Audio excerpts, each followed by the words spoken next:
você imaginou que a vida então voltou ao normal, de volta às aulas, cuidando da família, Certo. ganhar dinheiro, construir uma casa maior.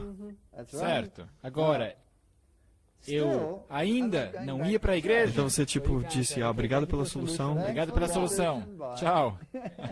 Uau, ok, Agora, eu herdara um certo dinheiro, meu pai morrera, ok. e nós agora dormíamos a noite inteira, o que já não acontecia por um ano e meio, sei lá.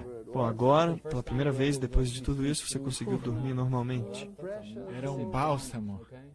E nós tínhamos 3 filhos, sabe? Um certo nível de conforto, um certo dinheiro. Sim, A claro. aparência da nossa cozinha estava patética. E eu, caminhando pela casa, um dia concluí: sabe o quê? Vamos dar uma ajeitada nessa casa. Vamos reformar, ajeitar aquele quarto lá.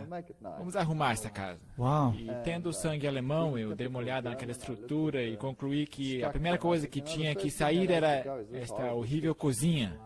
E tinha algumas paredes que me irritavam, eu tinha que dar a volta nelas, e então eu subi ao sótão para ver a estrutura, peguei a minha marreta e comecei a martelar, aniquilei aquela parede. ok, tudo bem. Eu acabei com aquela cozinha, minha pobre esposa ficou na miséria. Eu cozinhava na garagem. Oh, uau, tá bom. Não sei como é que você conseguiu fazer isso. Eu acho que dormir a noite toda ajudou. Com certeza. Então eu consegui um rapaz que me ajudou a planejar como ficaria a casa e começamos a construir. Ok. Então eu comecei a procurar um marceneiro que poderia construir uma bonita cozinha para minha esposa. Ok. Então eu encontrei este marceneiro alemão. Alguém que era assim preciso, né? Isso, tinha que ficar certinho, tinha que ficar no esquadro. Autêntico alemão. Então eu encontrei esse cara e ele disse, ok, eu aceito. Ok. Então estávamos lá construindo, ele indo e vindo e estava instalando os módulos de armários. E enquanto ele instalava esses módulos, ele me disse, sabe, eu não somente construo cozinhas, mas eu também caminho com o Senhor. Ele disse, eu caminho com o Senhor? Eu caminho com o Senhor. Ok. Eu poderia conversar contigo sobre isso? E eu pensei comigo mesmo, ai, não, um desses estúpidos cristãos. Eu tinha essas raízes de rebelião em mim. Então eu fui bem duro com ele. Eu disse, sabe do quê? Que você caminhe com o teu Senhor, mas o que eu quero é uma cozinha. Ele entendeu onde ele estava e quem você era. Eu não queria ter nada que ver com o Senhor dele. Mas ele acrescentou, mas você se importa se eu lhe der isso? E ele então pegou da sua bolsa um folheto e o entregou a mim. Uau. E eu pensei comigo mesmo, ai não, mais um desses estúpidos folhetos cristãos. Mas ele estava lá de pé, eu não queria jogar fora, e então eu enfiei o folheto numa das gavetas ali que ele instalara e fechei. Eu tinha que ir ao trabalho, então eu esqueci disso. E 3 meses depois, tudo estava acabado. A casa foi quase que reconstruída, ficou uma gracinha. Agora uma casa linda e a vida continua. Isso, a vida continua e as coisas se aquietaram em casa, temos ainda mais conforto, sentados em frente à TV, uma boa de uma piscina, isso e aquilo, e você sabe como é que é no mundo. Ok. E tudo calmo em casa. E eu pensando com meus botões, você é um pobre de um hipócrita. Você alegremente aceita ajuda, mas quando se trata de algo recíproco, você se aceita e simplesmente usufrui os benefícios, mas que ingratidão, isso aí é doentio. E você pensou, a consciência estava acusando, você não retribuiu aquilo que o Senhor estava dando a você? Que ele me dera. Então, pensando comigo mesmo, qual que é o melhor jeito, se eu conseguisse de alguma forma transferir essa responsabilidade, não sei, financeiramente, então faça isso. Então, a primeira coisa que eu fiz foi, eu fui à igreja católica, que na verdade precisava de um reparo. O telhado estava numa situação precária. Ok. Então eu me dirigi ao sacerdote e falei para ele, olha, seu telhado aí está precisando de um conserto. Eu assumo esse conserto. Então, vê se fecha um contrato aí.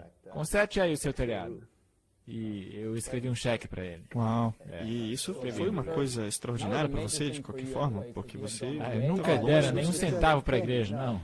E agora, pelas coisas que aconteceram na sua vida, agora você começou a reconsiderar o que a igreja fez por você? Então, primeiro eu fiz uma contribuição financeira.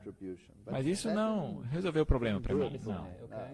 Então eu disse comigo mesmo, ok, eu vou voltar para a igreja, mas você vai parecer um idiota. Eu falei comigo mesmo. Aqui está esse professor universitário ateu e está indo para a igreja. Um ambiente bem ateu nesse lugar da universidade. Problema. Uma fricção, uma tensão. Então eu disse, ok, eu vou usar minhas crianças. Realmente Estão na idade da primeira atrito aí, né? comunhão, então, a época da confirmação, eles têm essa idade agora, então, eu os levei. Eles foram batizados. Ok. Não me pergunte por quê, mas eles foram batizados na Igreja Católica. Por causa de seus padrinhos. Os seus padrinhos eram católicos, E você fez com portanto, que eles se batizassem. nós os batizamos. Mas agora você está usando os seus filhos como uma desculpa para você mesmo ir à igreja por esse sentimento que está dentro de você. Então eu fui para a igreja e eu me tornei um mega católico. E você começou a ser devoto. Isso. A primeira coisa que eu fiz foi, eu fui lá falar com o sacerdote e eu disse, olha, estou indo para a igreja agora. E isso tudo tem a ver com Deus, mas eu sou um cientista. Eu sou um evolucionista. O que eu faço agora? Me explique. E ele me disse, mas você não tem problema. Todo mundo crê na evolução. A evolução é um fato. Eu disse, ok, que joia. Agora que bom. você achou a harmonia entre esse sistema cristão e o evolucionismo? Isso, não tem problema. Portanto, eu me tornei um bom católico. Eu ia às missas, eu fazia confissões, as nossas crianças iam lá confessar seus pecados também, eles iam à missa. E minha esposa, o que passava por tua cabeça? Eu também fiquei fascinada com esse sistema. Eu nunca tinha ido a uma igreja. E era um pouco estranho para mim todos esses movimentos de inclinações e pessoas orando. A liturgia da missa, você diz? Isso, mas eu não fazia parte disso, eu o acompanhava. Quando ele se inclinava, todas essas coisas, eu ficava quieta.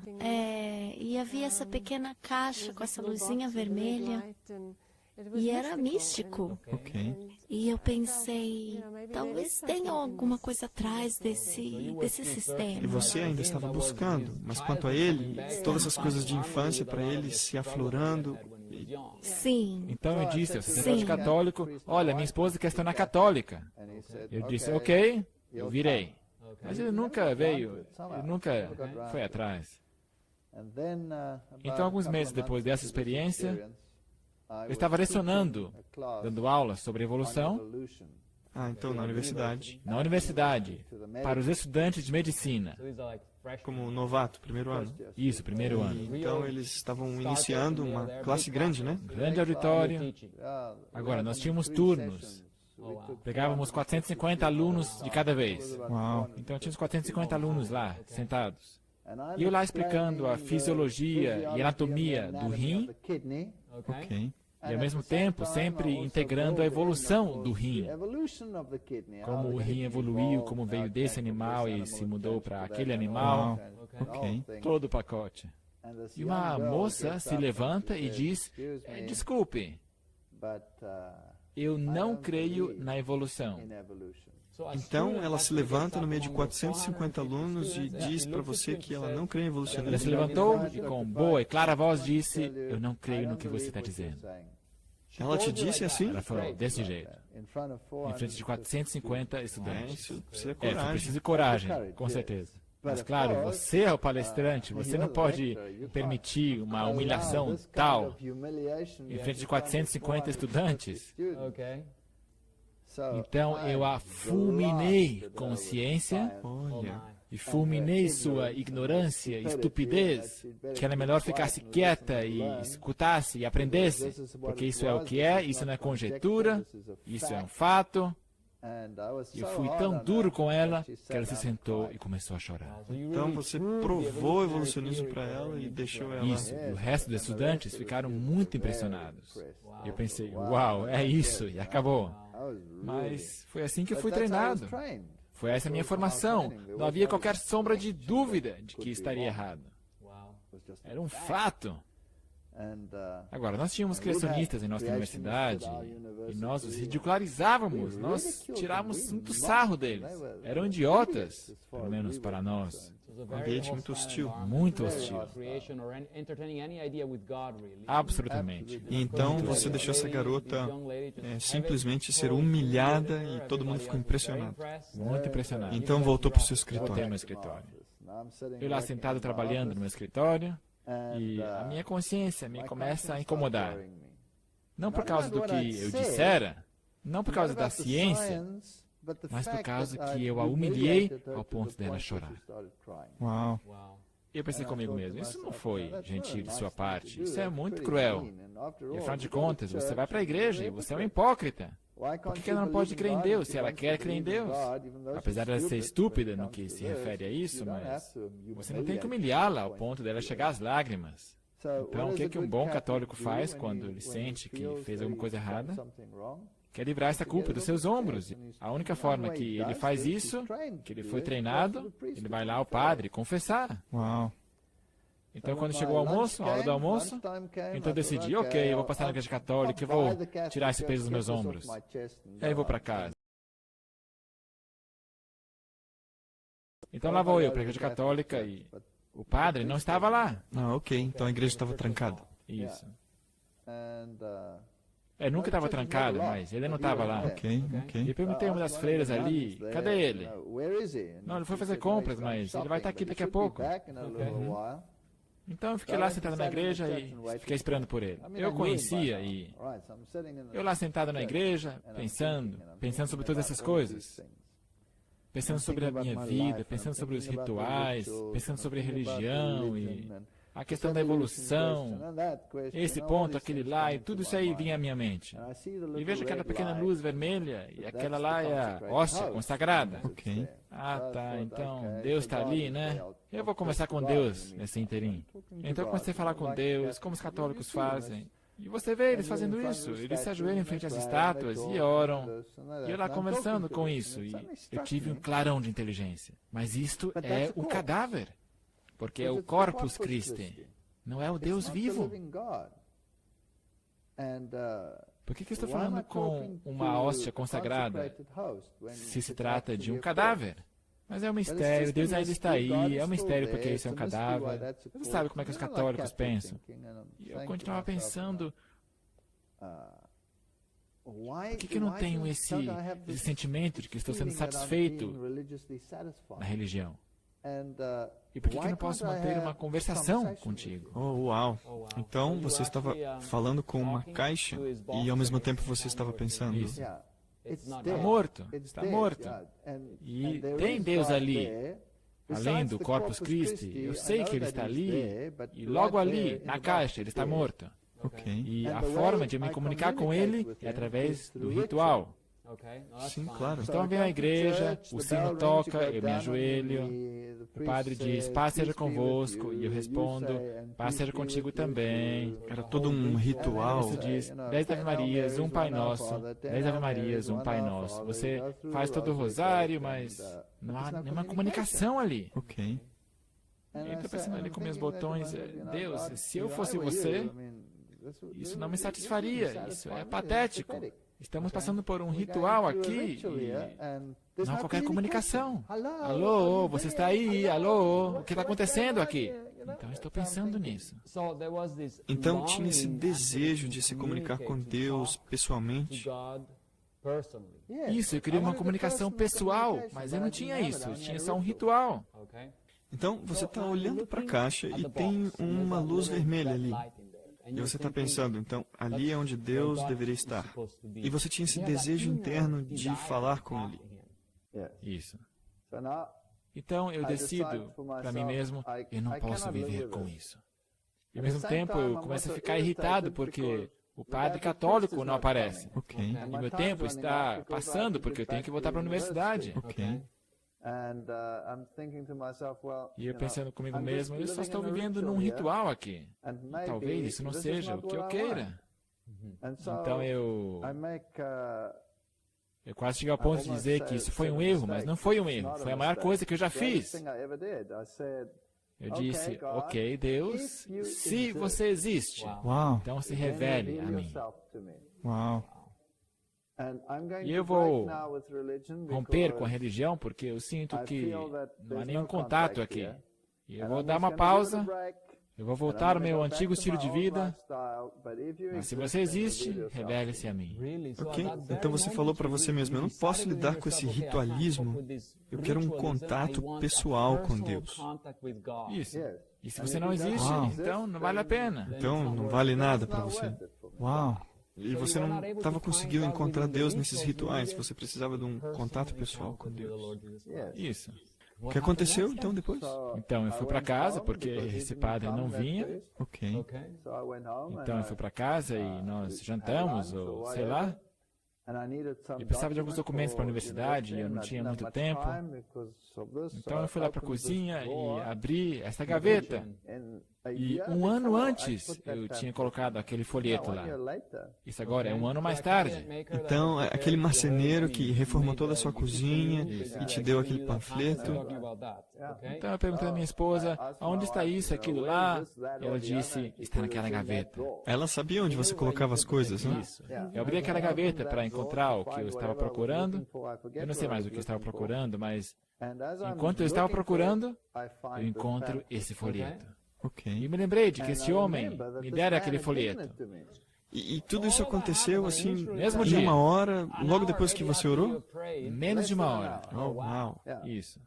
Eu abro esse folheto e ele diz, a Igreja Católica Romana mudou os mandamentos de Deus. Assim, desse jeito, você só leu aquele Isso é panfleto. tudo que o folheto dizia. E tinha uma comparação de 3 versões dos mandamentos ali. Tinha ali a versão do catecismo, a versão bíblica e a versão do catecismo luterano. Ok. E as 2 versões do catecismo tinham sido alteradas. A versão luterana e a versão católica. Então eu pensei comigo mesmo, isso aí é estranho. Então tinha alguns versículos bíblicos ali, mais umas coisinhas. E era isso, é o que estava no folheto. Ok. Então eu disse à minha esposa, nós temos uma Bíblia aqui? Então ela disse, não, eu acho que não. Católicos não têm uma Bíblia, em geral. Não precisam de Bíblia, é rituais e catecismo. Mas eu tinha um livro de catecismo dos meus filhos. Então eu tomei o livro de catecismo deles e o abri e conferi. E constatei que, de fato, o panfleto e o catecismo estavam em harmonia. O segundo mandamento foi pelo ralo abaixo, o 10º dividiram em 2, o sábado foi mudado para o domingo. Então, o catequismo estava de acordo com o que o panfleto dizia que a Igreja Católica fez. Agora eu precisava de uma Bíblia. Agora eu me lembrei que uma velha dama me tinha dado uma caixa com seus pertences, mas tinha umas literaturas ali. Então eu pensei, uau, damas idosas geralmente têm Bíblias. Quem sabe tem uma Bíblia lá naquela caixa. Então eu fui lá, abri, mexi naquela velha caixa que tinha seus pertences, abri a caixa e, de fato, ali havia uma velha Bíblia alemã. Então eu comparei e o folheto estava certo. Então eu chamei minha esposa e disse, olha aí, que negócio é esse? Não sei, o que a gente faz? Aquele cara, aquele marceneiro, foi ele que deu isso aí pra gente. Então eu liguei para ele e disse para ele, olha, eu dei uma lida no seu folheto, eu gostaria de conversar contigo sobre isso. Que negócio é esse de mandamentos? Ele disse, não, eu venho aí à sua casa. E começamos a conversar. E passamos por todo o livro de Daniel Naquela noite. numa só noite. Do início ao fim. Compartilhar as coisas assim da mente dele. Isso, desse jeito. Informal. Todo o livro de Daniel. Profecia. Uau. Vocês 3 estavam lá. Uau. Então eu disse, uau, isso é interessante. Então eu levei a segunda noite. E passamos por todo o livro de Apocalipse. 2 noites. Desse jeito. Perguntando tudo. Fazendo todo tipo de pergunta. Então eu disse comigo mesmo, uau, isso é incrível. Então, uma coisa levou a outra, ele veio mais algumas noites, falou sobre o sábado, tudo isso. Então eu cheguei à conclusão, não, esqueça. Isso é bobagem. O Senhor criou céus, terra e mar. Eu sou um evolucionista. Eu disse, não, mas a evolução está errada. Uau. Ele é marceneiro e eu sou um cientista, portanto, eu fulminei, como eu fulminei aquela moça lá. Eu disse, não, eu vou trazer uns livros para você. Então ele me trouxe uma pilha de livros, eu dei uma lida nos livros, os devolvi e disse, lixo, não estou interessado. Então eventualmente ele me disse, sabe, eu não tenho problema com a evolução. É você que tem problema com a evolução. Então é teu problema. Resolva. Então a bola estava com você. Isso. Então no interim eu pensei, eu quero ser justo. Quando se tratava do chifre Então, pequeno, você estava estudando profecias e, ao mesmo tempo, essa questão de evolucionismo versus criacionismo. isso. Ok. Eu tinha essa dupla questão. Então eu fui para a universidade, eu fui para o departamento de teologia, cheguei a essa biblioteca com um amigo com o qual eu jogava squash. Dentro desse campo de pesquisa sua de profecia, você voltou para a universidade. Isso, eu cheguei, conversei com ele e ele disse, não, os livros estão ali, você pode conferir, fica à vontade. Então eu fui lá, conferi a história e a profecia, e eu não consegui encontrar nenhum erro. A profecia era perfeita. E você então estava pesquisando a história da igreja para ver se batia com o que ele estava falando sobre as Eu profecias. não podia encontrar nenhuma falta. Eu até tentava me livrar disso e encontrar algum erro, algum exagero, algo cômico, mas nada. Mas então me veio o pensamento, mas isso aí é a opinião de um homem. Sim. Mas claro, a história o endossava, então eu pensei, bem, eu vou confrontar o sacerdote católico, eu vou lhe dar uma chance. Então eu liguei para o sacerdote católico, ele veio para nossa casa e eu confrontei com o livro de Daniel. Ok. E ele olhou para mim como se tivesse caído de um ônibus. Incrédulo. Então ele me disse, sabe de uma coisa? Eu não sou versado nas escrituras. Eu disse, perdão? Você é um sacerdote e não é versado nas escrituras? Ok. Ele disse, não, nós temos especialistas para as escrituras. Você quer que eu te mande um? Mas nessa altura eu já estava pensando, não, se alguém está pregando sobre Deus e não conhece a Bíblia, tem alguma coisa errada. Então, para você, o pensamento era que a palavra de Deus tem que estar com o sacerdote. Isso, porque, obviamente, aquela profecia era tão pronunciada, certo? E todo esse assunto de anticristo e tudo isso aí. Então eu perguntei, por que vocês mudaram os mandamentos? Por que a igreja mudou os mandamentos? Está diferente da Bíblia. Ele disse, eu não sei. Eu não sei. O Papa fez isso e se ele o fez, está tudo certo. Não, etc. E eu pensei, não, basta o catolicismo. Eu vou para os metodistas. Alguém? Não sei. Encontrei um pastor metodista. Eu convidei para minha casa e ele veio com seus anciãos. Você se lembra dessa noite? Estávamos conversando com o metodista. E eu perguntei para ele, por favor, me diga, quem é o anticristo? Ok. E ele me diz, claro, isso já faz anos. Ele me diz, Antíoco Epifânio, Antíoco Epifânios IV, o rei grego. Então eu peguei a Bíblia e disse, desculpa, eu não estou entendendo o que você está dizendo. Então eu passei pelo livro de Daniel com ele, e lhe mostrei que saía do quarto animal. E isso é Roma. Todo mundo concorda com isso, de que é Roma? Aqui está o chifre pequeno, sai de Roma. E você me diz que se trata de um rei grego? Então, por favor, me explique isso. Como é que pode ser um rei grego se sai de Roma? Oh, e ele tenta desviar para lá e para cá. E ele, evidentemente, ficou muito desconfortável. E eu não tenho um tom agressivo, eu só quero descobrir, sabe? Eu preciso de uma resposta, preciso de uma resposta. Eu não vou entrar numa coisa cegamente. Eu não vou cometer uma loucura assim. Então, aqui está o mundo protestante. Expliquem-se. Então, o que ele faz é, ele se levanta, se dirige ao seu ancião mais jovem e tampa os seus ouvidos. Dessa forma. Sério? Isso. Ele diz, eles não devem ouvir isso. Você os está confundindo. Eu disse, desculpe, eu não estou confundindo, eu estou fazendo perguntas. Perguntando por que vocês creem nisso se não é bíblico. Ele disse, não, você está confundindo. Ele pega esse jovem e o leva para fora da casa. E todo o seu grupo, então, se retira. Olha. Gente, isso aí foi uma crise tanto. Aí você tinha história e profecia, e você estava lendo a história que confirmava as profecias. Mas você não estava encontrando um consenso com... Não, o mundo protestante aparentemente não era consistente com o que pregava. Portanto, isso aí foi um problema. E depois eu tive um grande problema também com a evolução. Eu chego ao meu lugar de trabalho um dia e do nada a minha secretária... Do nada, porque ninguém sabe o que está passando pela minha mente, certo? Do nada, ela me dá um documento, mais ou menos dessa grossura, e diz, eu quero que você leia isso. E eu peguei isso, levei para o meu escritório, comecei a ler, e eu reconheci, isso aí fala sobre o sábado. Ok. E eu pensei, eu realmente não tenho cabeça agora para o sábado, eu estou lutando com a questão da evolução. Então eu fui para casa e dei isso aí para minha esposa. Ok, então ela vai e recebe esse... Esse é o seu problema agora. Ela pode me dizer o que é. Então, o que aconteceu? Você recebeu esse documento? Sim, ele me disse, leia aí você, eu não tenho tempo para ler isso agora. Ok. Então, eu peguei esse documento e abri página por página e dizia, o pai da igreja tal diz isso, o outro patriarca diz aquilo. Era uma compilação do que os pais da igreja diziam e nenhuma referência bíblica. Na verdade, era um documento que ia contra o sábado. Sim, Era um documento que dizia contra o sábado. Sim. E você estava Sim. então lendo. E enquanto eu estava folheando esse documento, eu estava folheando a Bíblia junto. E a coisa mais estranha aconteceu. Cada página que eu virava na Bíblia parece que ressaltava a palavra sábado. Os 10 mandamentos parecia que ressaltava. E cada página que eu folheava na Bíblia parecia sábado, os 10 mandamentos. E ao estudar esse documento, eu pensei, olha só, eles não têm nenhuma referência bíblica. Eles não têm nenhuma prova da Bíblia para provar que o sábado tinha mudado para o domingo, apesar de citar um monte de pais e outras pessoas. Então eu fechei esse documento e disse, eu creio que o sábado está certo.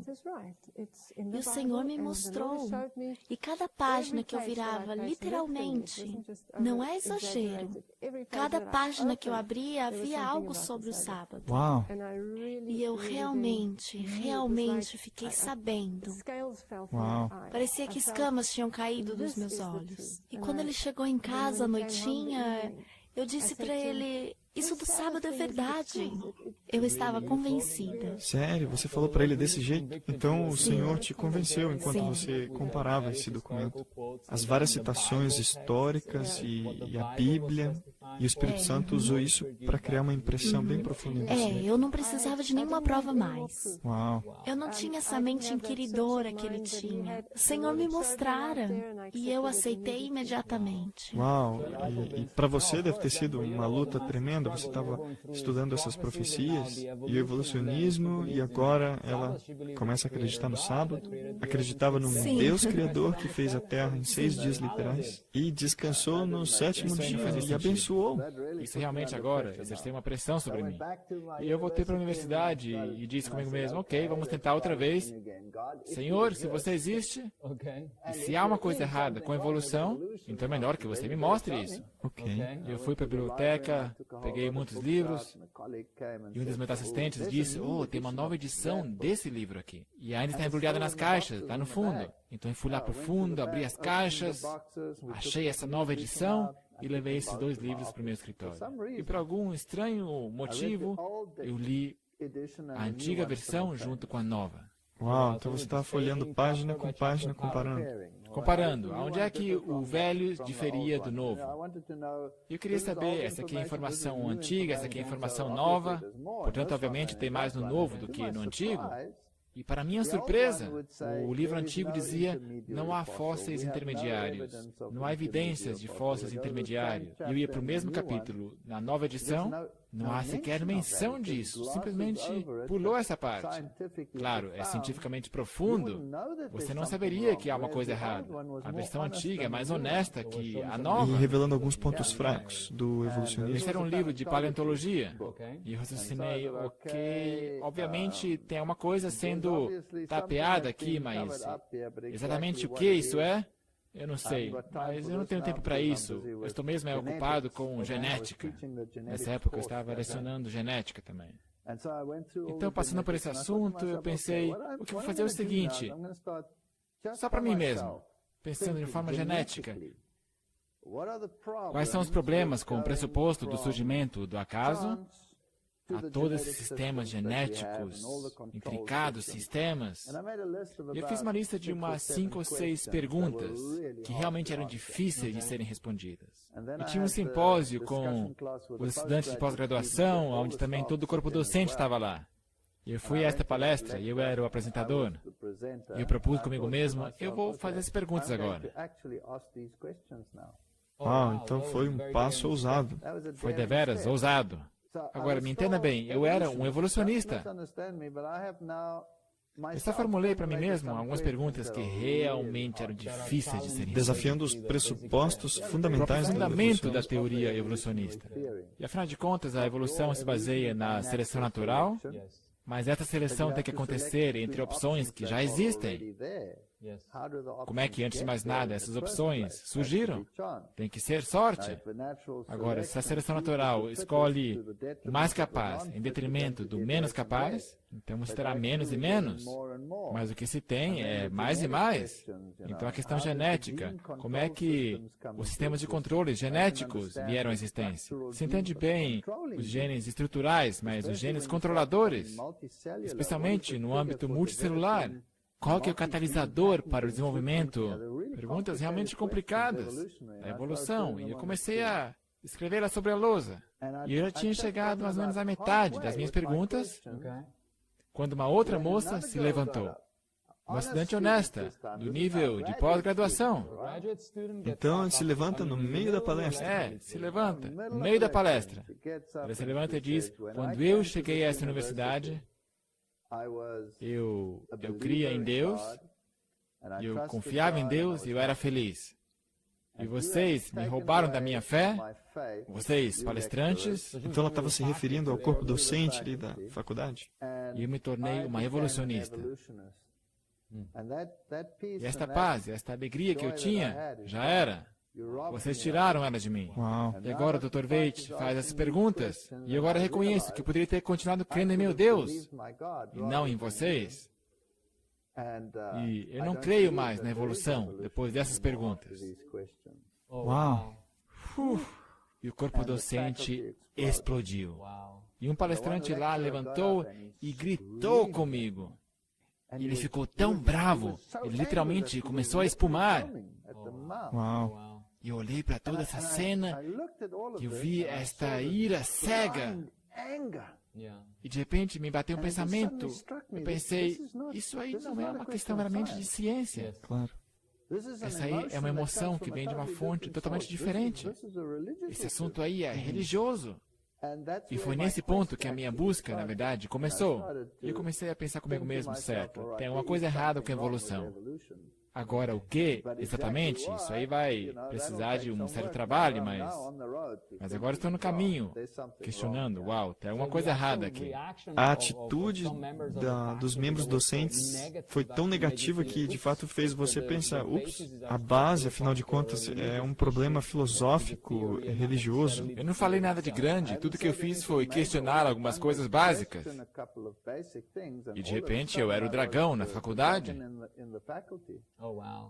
E antes disso, eu era o garotinho de olhos azuis, o cientista de rápida ascensão, com esses pós-graduandos, as publicações, tudo isso aí.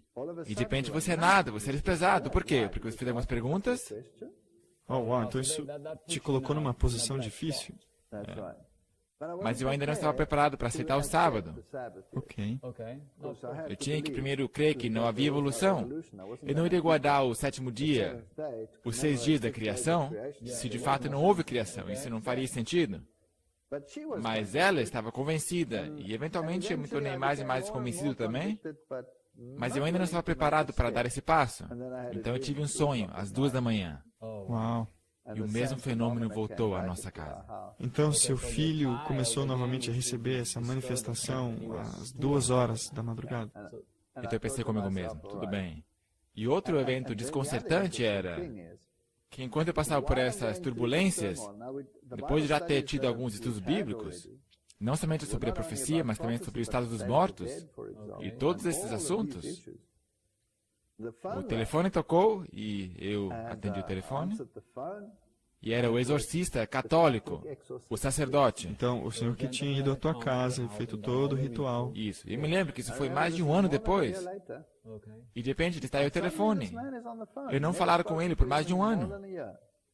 E ele me diz, você está em sérias dificuldades. Eu perguntei, qual é o problema? Você tem que voltar à igreja católica imediatamente? Disse, por quê?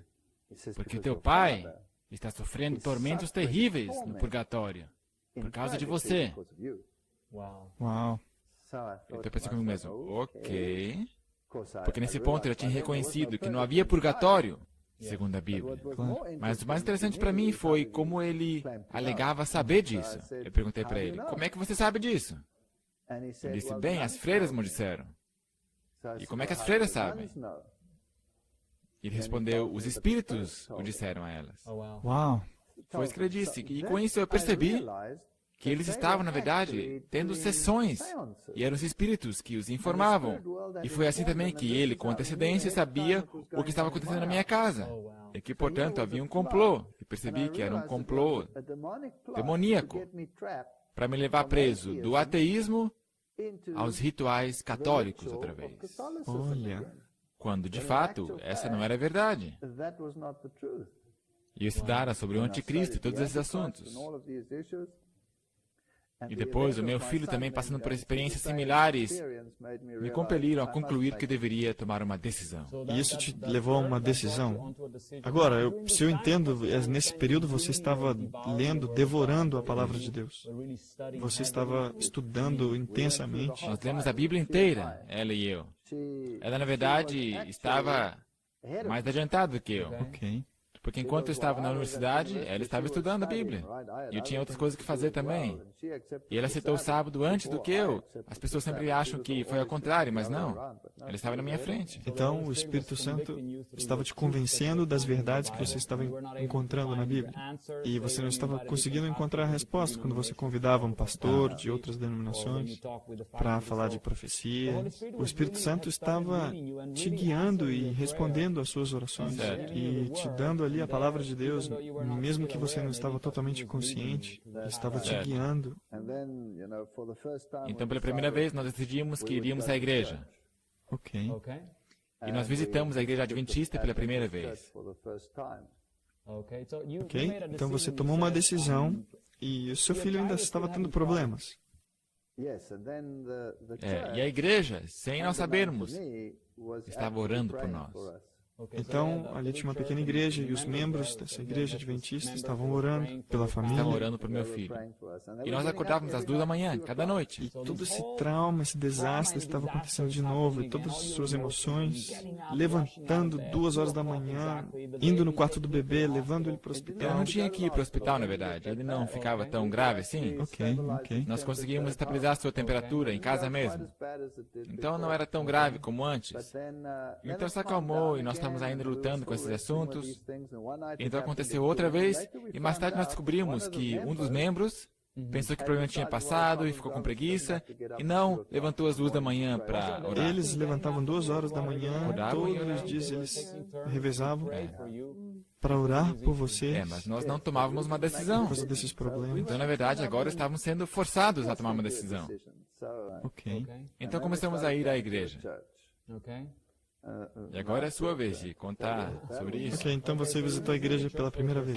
O primeiro dia nós fomos à igreja e ele se recusou a se vestir decentemente. Ele disse, eu vou ser rebelde, eu não gosto de igrejas. Então ele vestiu o seu jeans, sua camiseta. É assim que se veste para ir à igreja católica, certo? Você não se veste bem para a igreja católica. E chegamos lá e todos estavam vestidos tão elegantes e eram tão acolhedores, tão calorosos conosco. Ok. Ele ficou meio sem graça porque estava com calça jeans. Usando calça jeans e camiseta. E depois da igreja nós fomos à casa desse marceneiro e de sua família. E eles também tinham convidado outras famílias para almoçar juntos. E esse era o grupo de pessoas mais estranhas. E você chega a esse grupo e você vê esses, o que chamaríamos hoje de santinhos, que vivem numa bolha.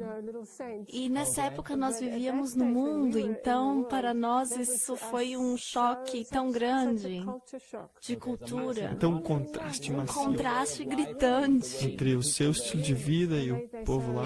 E pareciam que eles eram quase obsequiosos, sabe? Tipo, eles não falavam alto e eram tão diferentes.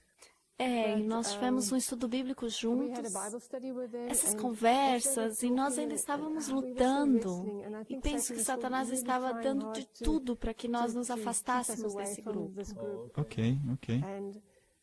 E falavam tanto sobre comida e comida vegetariana. E isso nos irritava. E eu falei pro Walter, ai, por favor, me leve para casa. Ai, Olha só, então era muito. Foi demais pra gente. Foi demasiado. Ele me levou para casa e deixou as crianças lá brincando com as outras pessoas. E eu cheguei em casa e chorei mais ou menos por Foi uma demasiado. foi demais esse choque, essas diferenças. Em contraste conosco, nós estávamos totalmente no mundo. Nós íamos para baladas, bebíamos e totalmente... E vegetarianismo era como comer palha. Esqueça! Então, esse grupo de pessoas eram dramaticamente Tão diferentes. diferentes, tão diferentes. Ok. Então voltamos, apanhamos nossas crianças, nós começamos a ir regularmente. E no próximo sábado, ele passou por essa experiência incrível. Fale sobre essa sua experiência da ferida de Jó. Eu tinha esquecido disso. Isso foi... É mesmo, isso aí foi incrível. Eles todos nos convidaram a voltarmos à igreja. Ok. E eu ia com minhas calças jeans, eu me sentia desconfortável na presença de todas as pessoas de terno e gravata. E eu os acompanhava, mas eu decidi não ir à igreja nesse momento. Ok. A minha esposa foi para a igreja com eles e eu estava lá sentado na casa deles. E eu lá em casa, sentado, cuidando das crianças, porque ainda eram pequenas e sei lá. E eles estavam na igreja e eu em casa sozinho com as crianças. Então eu comecei a ler a Bíblia, e eu li um pouco da Bíblia. Eu cheguei à história de Jó. Ok. Então eu cheguei ao ponto que dizia, e Deus permitiu Satanás tocar Jó. O diabo não tinha permissão de matá-lo, mas tinha permissão de tocá-lo. Uau. Então concluiu dizendo que Jó ficou cheio de chagas, feridas. E eu pensei sobre isso, fechei a Bíblia e eu lancei a Bíblia para o chão. E eu disse comigo mesmo, pronto, isso aí é pura bobagem. Isso é impossível. Afinal de contas, quando você fica com uma chaga assim, é um problema de pele, é uma infecção bacterial, streptococcus, alguma coisa assim que penetrou a pele. Você não fica com feridas na pele porque o diabo te toca. Isso é patético. Isso aí está na Bíblia. Eu estou levando a Bíblia a sério, lendo profecias e tudo isso aí, e agora essa bobeira está aí na Bíblia. Eu pensei comigo mesmo, sabe? Eu acho que nós forçamos a barra psicológica aqui, perdemos o equilíbrio. Agora todos estão na igreja, e em breve vamos ter que comer só essa estúpida dieta vegetariana e conviver com essas pessoas esquisitas. Não. Isso é bobagem. E eu não aceito e joguei a Bíblia pro chão. E eu estava bravo. Eu me inconformei de novo. E eu caminhei para lá e para cá nessa sala e sentei de novo. E ao ficar sentado eu fiquei mais e mais desconfortável. E minha esposa estava chegando em casa e eu percebi uma dor. E finalmente essa dor fica tão marcante que eu não sei o que aconteceu. É uma dor aqui na minha perna direita aqui. Nessa posição aqui. Ok. E eu não conseguia ver o que estava lá, porque eu tinha uma calça jeans bem apertada. Eu não conseguia puxar tão para cima e a única coisa que eu podia fazer é tirar as calças para ver o que estava acontecendo ali. O que me picou? Alguma coisa terrível. E as crianças estão ali, portanto eu corro para o banheiro para ver o que é isso. E havia lá uma úlcera, um furúnculo desse tamanho. Uau. Vermelho como sangue, tinha água, um líquido saindo dela. Eu pensei, alguma coisa me picou, tem que ter alguma coisa aqui. Uau. Estava queimando como fogo. Olha. E eu dificilmente consigo suportar a dor e fico esperando eles voltarem para casa. E finalmente chego em casa e eu digo, e quando ela chega, eu falei para minha esposa, vamos embora, vamos. E nós então vamos em direção à nossa casa. E chegando em casa eu mostro a ferida para ela e lhe pergunto, que diabo é esse? Tinha uma saliência e era vermelho, era esquisito. Era muito dolorido. Estava quente Uma a aranha ferida. sul-africana, você Era pensou? o que pensávamos, talvez, mas era estranho, porque uma picada de aranha ficaria esse inchaço, esse vermelho. E essa área era grande e estava inchado e vermelho. E saía água. Você estava com muita dor. Eu sentia muita dor. E eu pensando comigo mesmo, uau, e eu estava lendo o livro de Jó e estava zombando desse episódio de Jó. E agora eu tenho isso na minha perna, o que está acontecendo? Então nós dissemos, vamos orar, lembra? Então nós fizemos uma oração. Eu disse, ok, Senhor, desculpa, eu joguei para o chão a tua Bíblia, eu disse que isso era ridículo. Mas se isso é de alguma fonte do maligno, então por favor, remova isso de mim. Sumiu. É mesmo? Tinha sumido. Eu pensei, não, eu tô ficando louco. Você pensou que estava ficando doido. Isso é psicossomático, eu tenho que estar em algum estado emocional, isso é uma reação nervosa, sei lá. E agora que tinha sumido, é típico, a mente científica. Você não consegue lidar com qualquer coisa paranormal. Eu disse, pronto. Eu disse para ela, nada de religião mais. Isso não faz bem para nós mentalmente. Ok. Nada de igreja, nada de Deus, nada. Nada de Bíblia, nada de Jó, nada de feridas. Esquece isso aí.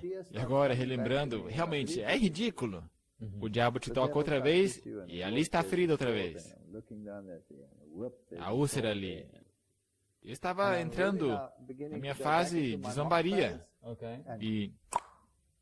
pum, ali estava outra A vez. úlcera voltou. A úlcera estava ali, outra vez, instantaneamente. E permaneceu por uma semana. Uau. Não sumia. Até que eu finalmente capitulei. Não havia nada da medicina. E eu tinha lecionado medicina. Não havia nada comparado a isso. Não existia. Eu falei, ok, eu me rendo. E ela estava lá junto comigo. Estávamos em agonia. Então finalmente eu pensei, ok, eu aceito. Até a história de Jó eu aceito. Mas ele sempre era um incrédulo Tomé. E ele sempre precisava de uma prova, ele precisava saber, sabe, que realmente era assim.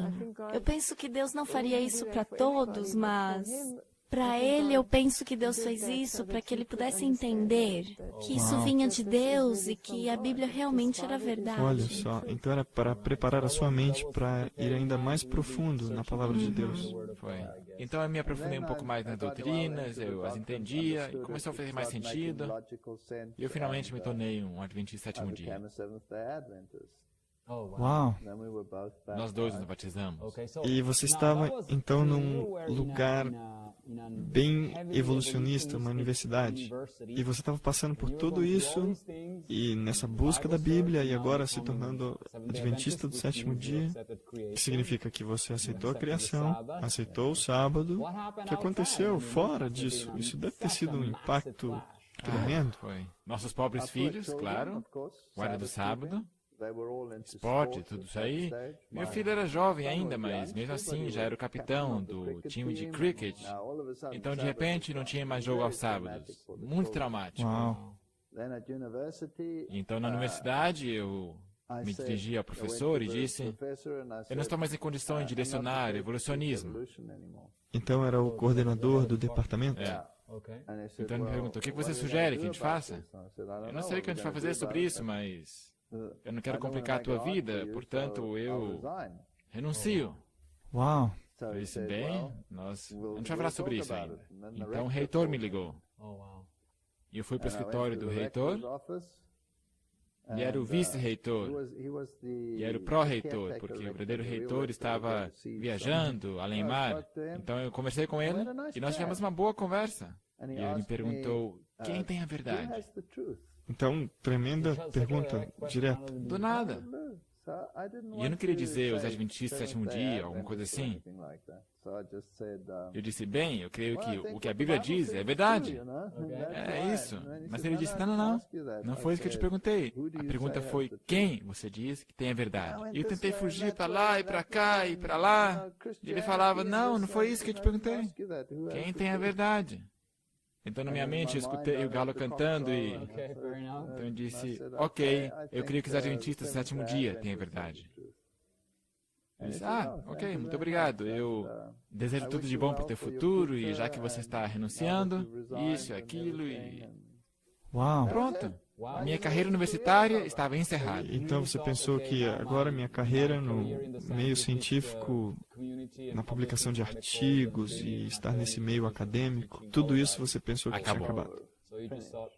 Todo o treinamento acadêmico, todos esses anos de estudo, todos os títulos, tudo tinha acabado. E agora a família une-se à igreja adventista e agora ele está sem trabalho. O que você pensou? Bem, ele é alemão. E os alemães são um pouco impulsivos às vezes.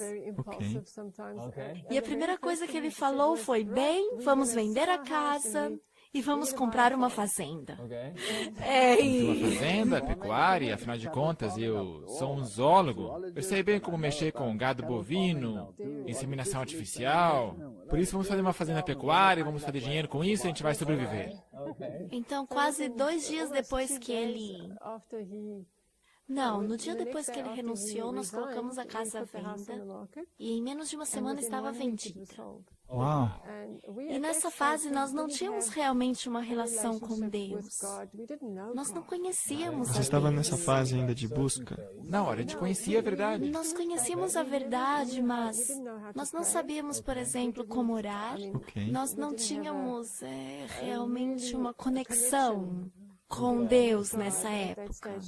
Por isso Nós tínhamos um conhecimento puramente acadêmico de tudo. da verdade. E você teve que aprender sobre a teoria. E, embora você tivesse já uma experiência, Sim. você não tinha essa conexão, esse Certo. relacionamento.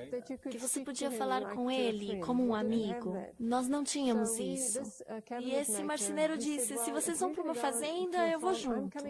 Eu vou vender meu negócio Olha, e nós vamos começar uma fazenda. Nós dissemos para ele, então você ore e pergunta para Deus se é isso que nós devemos fazer. Porque nós não tínhamos certeza se tínhamos uma boa relação. E ele chegou e disse, sim, Deus me respondeu que nós devemos ir. sim, claro. Sim, a uma fazenda juntos. E foi isso que aconteceu, nós compramos uma fazenda. Era perto ou vocês Não, tiveram que- isso era a umas 2 horas e meia de carro. E ela se mudou antes de mim, porque eu ainda tinha que encerrar o período letivo. Claro, claro. Eu tinha que ir até o final do semestre. Então ela foi lá para a fazenda e a aparência devia ter sido muito esquisita, porque ela vivia na fazenda com esse homem e eu vender a minha casa, e portanto eu me mudei para a casa dele, onde morava a esposa dele com as crianças. Mas ele não estava toda hora lá na fazenda, então eu ficava sozinha às vezes trabalhando. E me levantava às 4 da manhã para ordenhar as vacas. Olha, Era num pequeno estábulo e chuvas torrenciais caindo. E eu tinha que fisicamente carregar esses galões de leite e levá-los, bem, isso é outra história, levá-los ao fazendeiro vizinho para colocar o leite no tanque dele, porque nós não tínhamos um E essa é uma tanque. história realmente interessante, porque você tem que ter um tanque refrigerador de leite. Tipo um grande cilindro. O agente laticínio te dá isso e você permite que ele venha e esvazie o tanque. claro. Agora, teoricamente, você não pode operar uma fazenda assim de vacas se você não tiver esse tanque. Então a gente nos dissera que enquanto nós não temos esse tanque, nós poderíamos levar o nosso leite à fazenda vizinha e ele podia nos pagar a diferença até que o nosso tanque chegue. E foi isso que ela fazia, toda manhã. Uma mãe, sozinha, carregando esses grandes... E você tem que realmente fixar a perna da vaca, porque eram vacas desconhecidas, elas não me conheciam bem. E eu tinha que segurar a perna da vaca com o meu pé e tentar colocar o aparelho de sucção no lugar. Uau. E isso estava me estressando, eu estava realmente muito cansada. E uma certa noite eu caí na cama e estava muito cansada. E eu falei, Senhor, por que o Senhor me permitiu que isso acontecesse comigo? Por que eu tenho que fazer isso? Será que não há ninguém que me possa ajudar? Então ali na cama eu adormeci. cansada. exausta. E na outra manhã eu estava levantando e estava me vestindo quando, saindo da neblina, a neblina estava assim sobre a fazenda, sabe? E saindo tinha duas pessoas vindo em minha direção. E diziam que estavam procurando trabalho e que tinham trabalhado num laticínio. Então eu disse, obrigado, Senhor. E isso foi uma resposta à oração. Então, a partir daí, eles tomaram conta da fazenda. Então eu pude voltar a viajar com ele ao Ocidente e estar lá com ele um pouco. Agora, nós viajávamos para lá e para cá. Bem, eu fazia isso. Entre esse lugar e a universidade, que é uma boa distância, mais ou menos 300 quilômetros. E quando nós nos tornamos adventistas do sétimo dia, eu tive um acidente e alguém acabou com o nosso segundo carro. Então só nos sobrava um carro. E numa dessas viagens de finais de semana que eu ia lá e visitava minha esposa e ajudava, na fase de me desembaraçar da universidade, alguém na rua bateu em mim e acabou com o nosso último carro. Uau, quer dizer, é muito dramático, né? Basicamente, abandonando o trabalho, porque não tinha carreira para você lá. Enquanto você ainda estava estudando a Bíblia e já tinha aceitado muitas coisas que causaram muitas mudanças na vida de vocês. Agora, você perde um carro, perdeu um segundo carro e você está lá na fazenda, Tudo sozinho, estava dando errado. como se o Senhor estivesse quebrando uma concha ao redor de vocês. Você entrou na escola do Senhor, de algum modo. Foi uma experiência de deserto. Muitas destas coisas eu não sabia, mas eu gostaria de saber como o Senhor continuou a guiá-los na sua experiência. Não perca o próximo episódio dessa entrevista.